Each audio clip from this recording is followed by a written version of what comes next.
आज दिनांक 30 जून 2026 रोजी पद्मशाली शिक्षण संस्था संचलित कुचन प्रशाला कनिष्ठ महाविद्यालय व व्यवसाय शिक्षण सोलापूर येथील कला शाखेतील अर्थशास्त्र विषयाचे सहशिक्षक श्रीनिवास रामय्या मद्राल सर यांचा सेवानिवृत्तीनिमित्त पद्मशाली शिक्षण संस्थेचे विश्वस्त श्रीधर चिट्याल साहेब यांच्या हस्ते सत्कार करण्यात आला। यावेळी विश्वस्त श्रीधर चिट्याल यांनी मद्राल सर यांना सेवानिवृत्तीनिमित्त शुभेच्छा दिल्या। या कार्यक्रमासाठी कुचन प्रशालेचे प्राचार्य युवराज मेटे, उपप्राचार्य अनिल निंबाळकर सर तसेच महाविद्यालयातील सर्व शिक्षक, शिक्षकेतर कर्मचारी उपस्थित होते। यावेळी मद्राल सर यांनी पद्मशाली शिक्षण संस्था व कुचन प्रशाला कनिष्ठ महाविद्यालयाप्रती आपली कृतज्ञता व्यक्त केली। या कार्यक्रमाचे सूत्रसंचालन आणि आभार शीतल कुलकर्णी मॅडम यांनी मानले।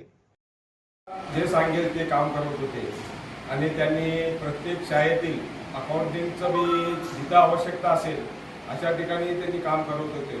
त्यामुळे मी संस्थेच्या वतीने त्यांचा अभिनंदन करतो।